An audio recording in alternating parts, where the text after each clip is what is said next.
ಮುಂಬೈ ಮತ್ತು ಪುಣೆ ಹೆದ್ದಾರಿಯ ನಡುವಣ ಕಂಡಲ ಘಾಟ್ನಲ್ಲಿ ಅನಿಲ ಟ್ಯಾಂಕರ್ ಉರುಳಿದ ಪರಿಣಾಮ ಟ್ರಾಫಿಕ್ ಜಾಮ್ ಆದದ್ದು 33 ಗಂಟೆಗಳ ಬಳಿಕ ಪರಿಹಾರ ಕಂಡಿತು.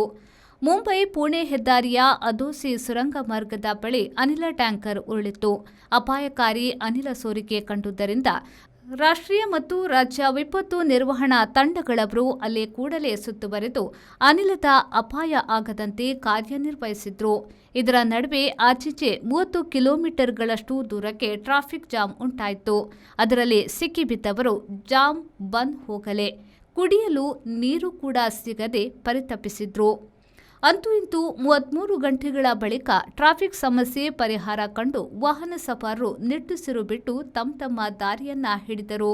ವಿಪತ್ತು ನಿರ್ವಹಣಾ ಪಡೆಗಳವರು ಉರುಳಿದ ಟ್ಯಾಂಕರ್ನಿಂದ 21 ಟನ್ ಪ್ರಾಪಿಲಿನ್ ಗ್ಯಾಸ್ ಅನ್ನ ಬೇರೆ ಸುಭದ್ರ ಟ್ಯಾಂಕರ್ಗೆ ಭದ್ರವಾಗಿ ಸೇರಿಸಿದ್ದರಿಂದ ಟ್ರಾಫಿಕ್ ಜಾಮ್ನ ಹೊರತು ಬೇರೆ ಯಾವುದೂ ತೊಂದರೆ ಉಂಟಾಗಲಿಲ್ಲ. ಮಹಾರಾಷ್ಟ್ರ ರಸ್ತೆ ಸಾರಿಗೆ ಇಲಾಖೆಯು 100ರಷ್ಟು ಟ್ರಿಪ್ಗಳನ್ನು ರದ್ದುಪಡಿಸಿತ್ತು. ರಾವಣನ ಹೊಟ್ಟೆಗೆ ಅರೆಕಾಸಿನ ಮಜ್ಜಿಗೆ ಎನ್ನುವಂತೆ ಹೀಗೂ ಬಸ್ನಲ್ಲಿ ಸಿಕ್ಕಿಬಿದ್ದಿದ್ದ ಪ್ರಯಾಣಿಕರಿಗೆ ನೀರು ಮತ್ತು ಬಿಸ್ಕತ್ ತಲುಪಿತ್ತು. ಪ್ರಯಾಣಿಕರು ಅತಿ ದೊಡ್ಡದಾಗಿ ಬಳಲಿತ್ತು ಎಂದರೆ ಟಾಯ್ಲೆಟ್ ಸಂಬಂಧದ ತೊಂದರೆಯಿಂದಾಗಿ.